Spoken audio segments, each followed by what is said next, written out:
Yes बेटा, last video में मैं आपको ये बता रहा था R22 को लेकर, तो उसी को कंटिन्यू करते हैं।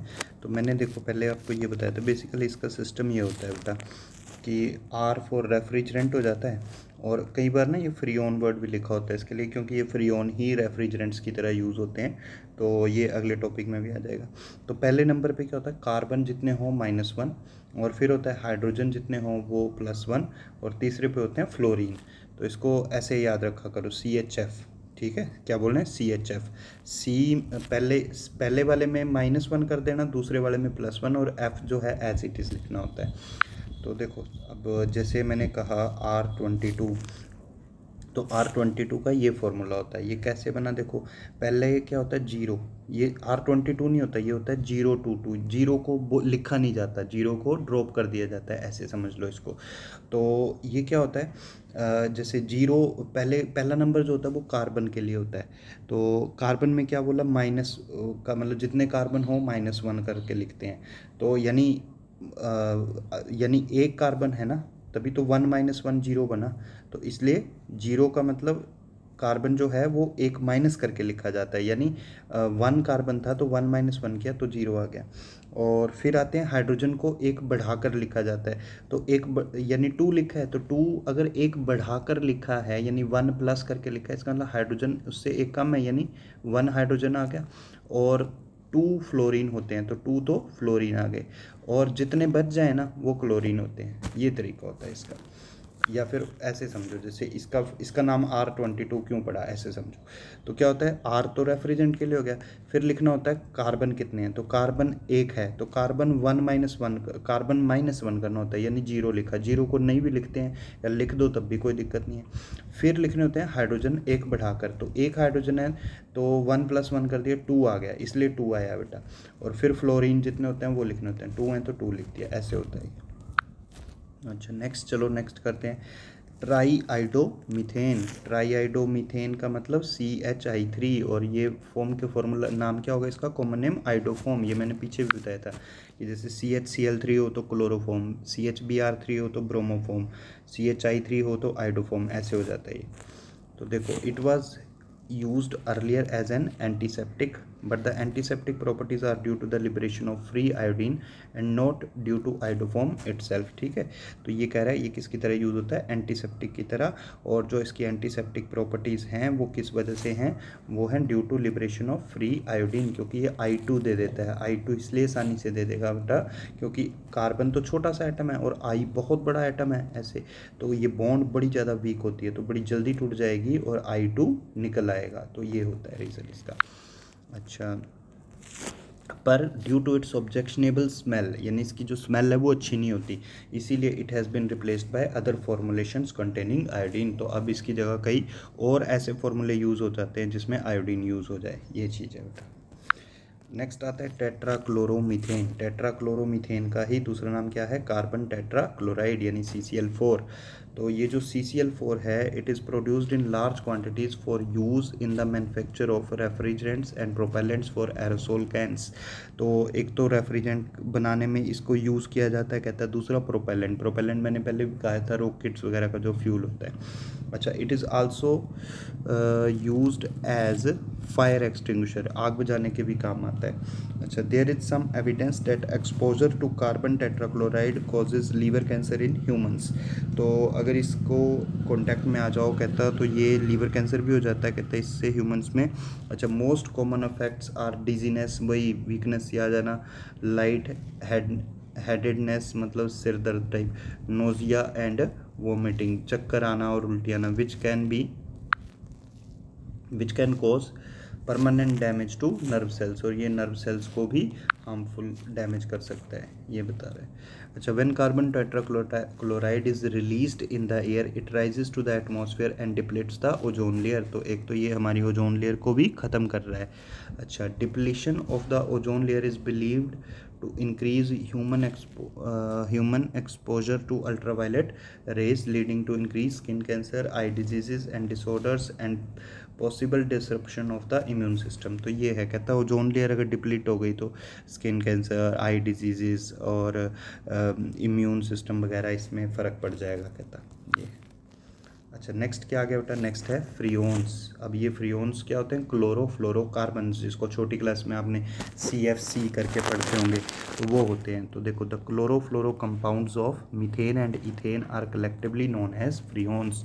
तो ये जो फ्रियोन्स होते हैं या क्लोरोफ्लोरोकार्बन्स होते हैं, ये किसके होते हैं, मीथेन या इथेन के। मिथ मतलब या तो इनमें एक कार्बन होगा, या इथ मतलब दो, तीन चार नहीं हो सकते, सिर्फ एक कार्बन या दो कार्बन हो सकते हैं इनमें, ये वो कहना चाह रहा है बेटा। अच्छा, दे आर एक्सट्रीमली स्टेबल, बहुत ज़्यादा स्टेबल होते हैं। अनस्टेबल हैं तो रिएक्ट तो करेंगे ही नहीं, तो अनरिएक्टिव हुए बेटा। नॉन टॉक्सिक, कोई पॉइजननेस नहीं होते, मतलब नॉन कोरोसिव, यानी ईजिली वही चीज़ होती है बेटा, ख़त्म नहीं होना, स्टेबल है ना। एंड ईजिली लिक्विफेबल गैसेज, और ईजिली किस में कन्वर्ट हो जाते हैं, लिक्विड स्टेट्स में कन्वर्ट हो जाते हैं। अच्छा, अब आगे ये देखो, ये फिर आ गया फ्रीऑन 12। अब वही है ना, ये देखो मैंने समझाया, फ्रीऑन 12 या R12 बोल दो। तो ये नंबर कहाँ से आया, बेसिकली मैंने क्या कहा था, 12 मतलब ये होगा क्या, ये होगा 0 1 2 होगा। ये 2 किसके लिए आ गया, फ्लोरीन के लिए। तो 2 फ्लोरीन हो गए 2 बेटा, तो इसीलिए इधर देखो यहाँ पे, ये देखो, चलो मैं ऐसे बताता हूँ।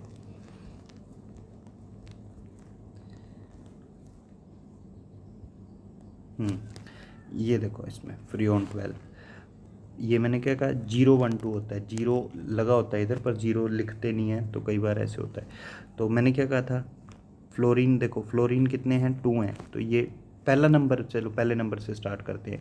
मैंने कहा था कि जितने कार्बन हो -1, तो कार्बन कितना है बेटा, 1, तो 1 -1 0, इसलिए यहाँ पे 0 आ गया। फिर मैंने कहा था हाइड्रोजन जितने हों वो +1, तो हाइड्रोजन तो है ही नहीं इधर, हाइड्रोजन तो 0 है, तो 0 है हाइड्रोजन, तो +1 करना है, तो इसलिए 1 आ गया इधर। और फिर जितने फ्लोरीन हो वो एज इट इज़ लिखते हैं, 2 हैं तो 2 आ गया। तो ऐसे बना इसका नाम फ्रीऑन 12। फिर कह देता हूँ, फिर बता देता हूँ।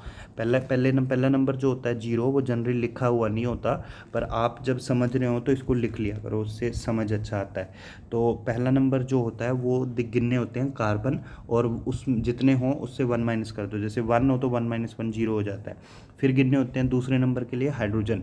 हाइड्रोजन में क्या करो, जितने हाइड्रोजन हो उसमें 1 ऐड करके बोलना होता है, जैसे अगर हाइड्रोजन है ही नहीं तो 1 ऐड करोगे तो 1 बोल देना। और फ्लोरीन जितने होते हैं उतने लिखे जाते हैं।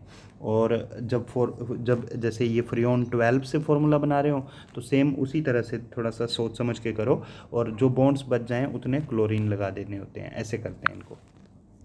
तो ये चीज़ बताई इसने।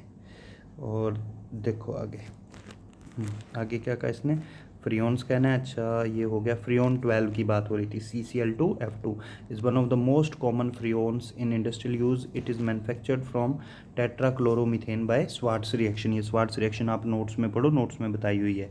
तो टेट्राक्लोरोमीथेन यानी CCl4 से बनता है, कहता है ये। अच्छा, these are usually produced for aerosol propellant, फिर वही है बेटा, रेफ्रिजरेशन में, एयर कंडीशनिंग पर्पसेस में इसको यूज़ करते हैं।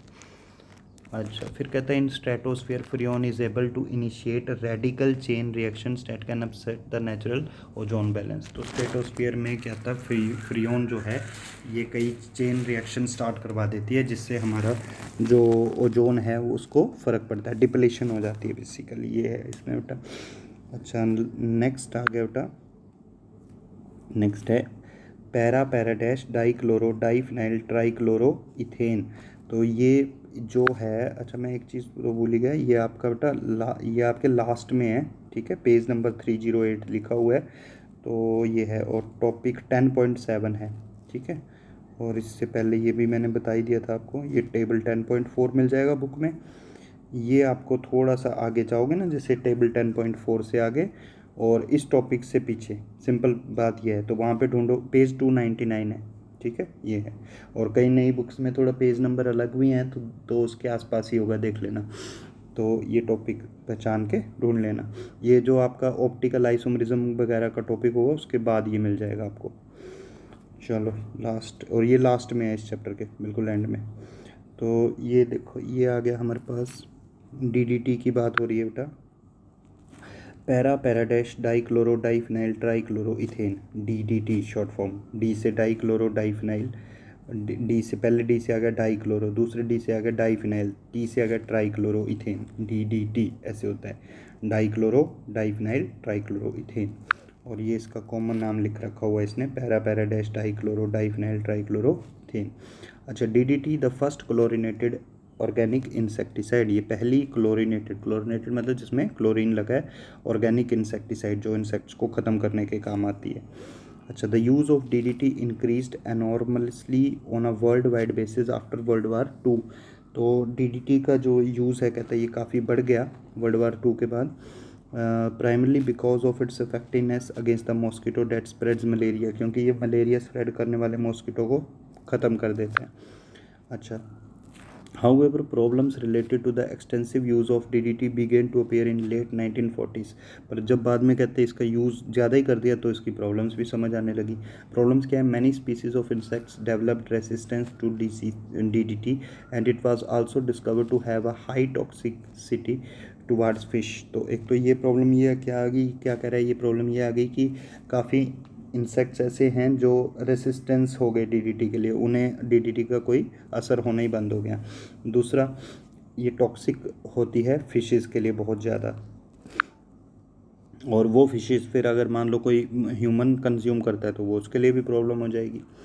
और इसीलिए कहता है the use of DDT banned in United States in 1973 में इसको बैन कर दिया गया, although it is still use in some parts of the world. ये है, और ये इसके स्ट्रक्चर हैं, देखो स्ट्रक्चर दोनों तरह से समझ सकते हो, ऐसे भी समझ सकते हो, और ये मैंने इसको बॉन्ड्स की फॉर्म में बना दिया ताकि आपको कन्फ्यूजन ना हो। तो ये होता है इसका स्ट्रक्चर। और इसके IUPAC नेम की बात करें तो ये 1 हो गया ना बेटा, और ये 2 हो गया, तो ऐसे कर दें 111 ट्राईक्लोरो। 1 पे ये 1 2 3 क्लोरो है ना, तो 111 ट्राईक्लोरो। फिर 2 पे क्या होता है, ये और ये दोनों सेम तो हैं, एक सेकेंड रुको।